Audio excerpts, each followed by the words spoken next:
Welcome to the Controversial Truth. I am Dr. Victoria Munoz, and this is Biohack Your Life.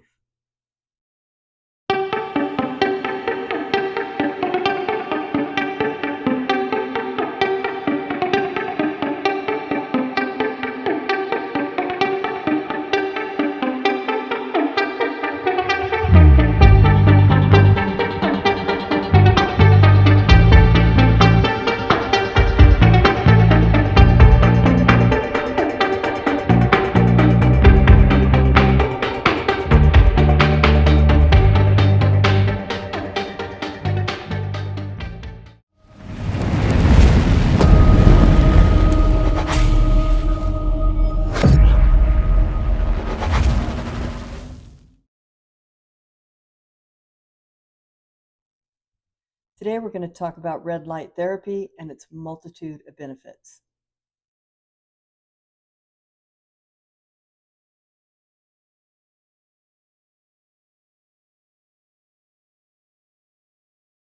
Red light has been available to us since the beginning of time.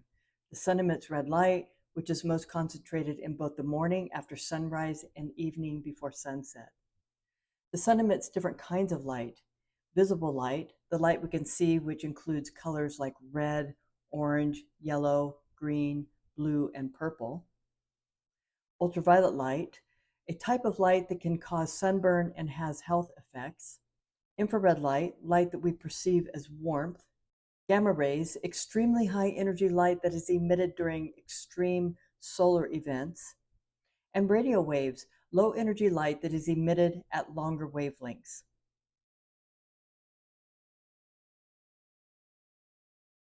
Red and near-infrared light protects the skin from UV radiation and bolsters the energy of the cell. This happens by donating electrons to cytochrome C. Now, if you remember any of our previous discussions about the mitochondria is the energy system of the cell. This is where our ATP is produced. So essentially, by donating electrons directly to cytochrome C, red light is bolstering the energy of the cell by allowing direct production of ATP. There are upward around 110 trillion mitochondria in the human body at varying amounts depending on how metabolically active the cell is. For example, muscle, heart, and nerve cells are highly metabolic. So these cells would have a larger number of mitochondria. The only cells that do not have mitochondria are red blood cells.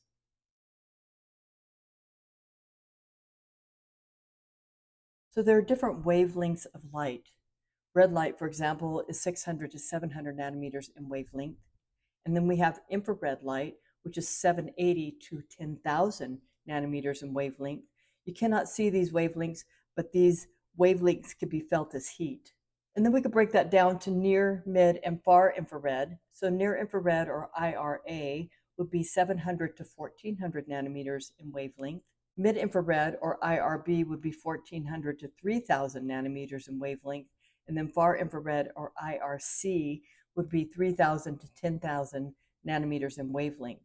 The human eye can see wavelengths between 400 and 700 nanometers, and atmospheric infrared would be 700 to 1400 nanometers in wavelength.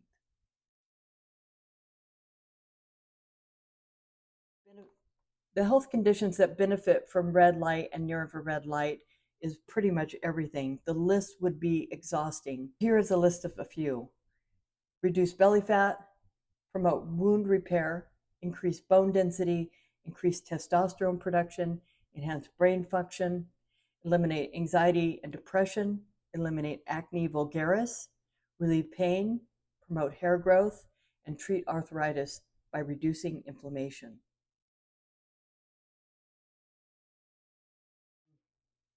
So what is the difference between red and near-infrared light? Well, red light promotes skin health.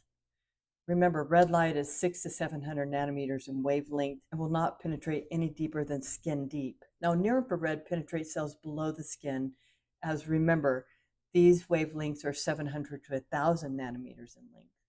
Red and near-infrared light are both required by all biological life, and both exist in sunlight. The four most efficiently absorbed wavelengths are 620 nanometers, 670 nanometers, 760 nanometers, and 830 nanometers.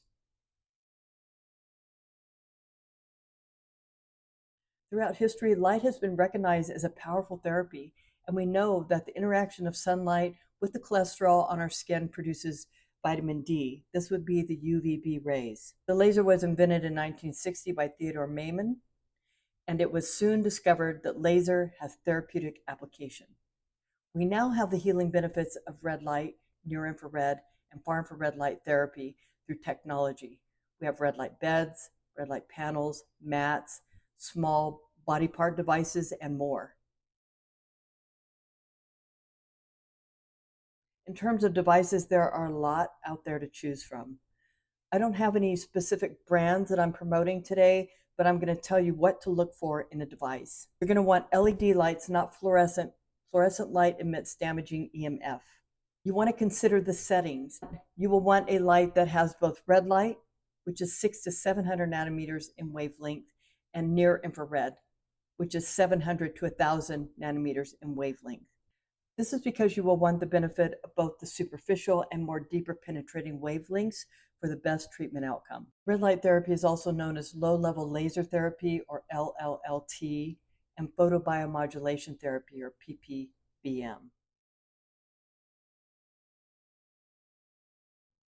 Remember our discussion about the mitochondria and how it works? Well, as a result of donating electrons to cytochrome C in the electron transport chain, we see improvement in blood flow by increasing nitric oxide, improvement in microvascular circulation, reduction of inflammation, causing cellular repair and nerve regeneration. The red light is translated onto electrical signals, which are hormone signals in both the brain and the body.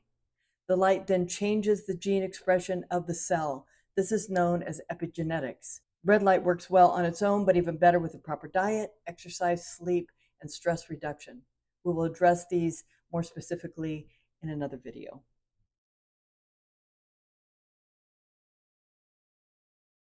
Niels Svensson, who was a Danish scientist, won the Nobel Prize in 1903 for the use of phototherapy in the treatment of lupus. Dr. Glenn Jeffrey, University of College London, conducted research in visual neuroscience, demonstrating the use of red light therapy for offsetting age-related vision loss. It was determined that just brief exposure to sunlight early in the day can offset vision loss in 40-plus-year-olds. All that is required is 1 to 3 minutes a few times a week. Cells in the eyes are extremely metabolically active and respond well to red light therapy. The different wavelengths of light work to modulate certain cells in the body. When utilizing nature for red light therapy, early morning is best.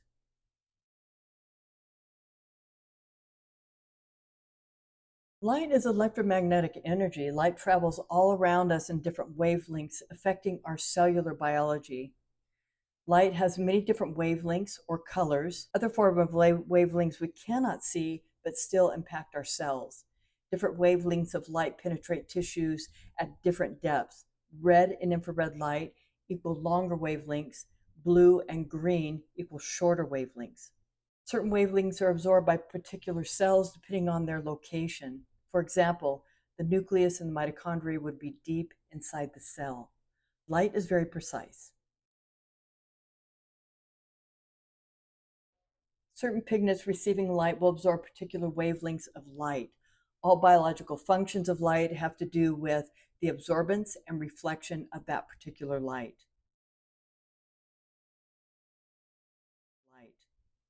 There are photoreceptors in the back of the eye called rods and cones.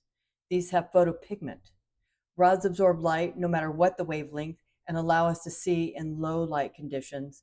Cones, on the other hand, absorb red, blue, and green wavelengths. As a result, the brain perceives color.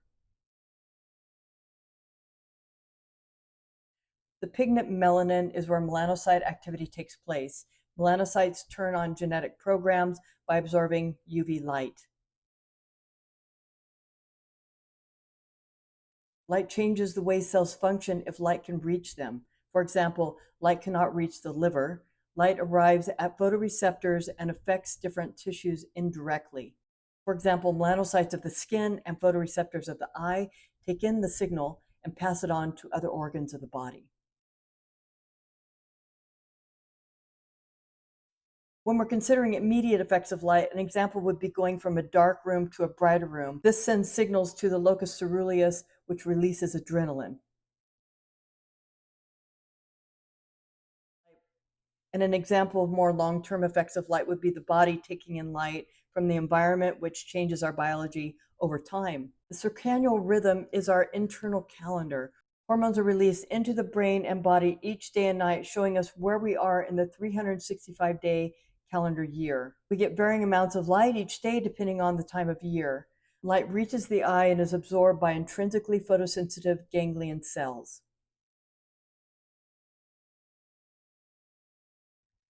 In conclusion, red light and red light therapy has a multitude of benefits with virtually no unpleasant side effects. We don't need to understand the mechanism of action to reap its many benefits. By exposing our skin and eyes to the sunlight for about 30 minutes in the morning, 2 to 3 times per week, and tapping into the multitude of benefits from red light and near infrared light therapies, you can begin to improve your health and quality of life. Hey guys, if you haven't subscribed to the channel, please do so. Hit that like button. I'm Dr. Victoria Munoz.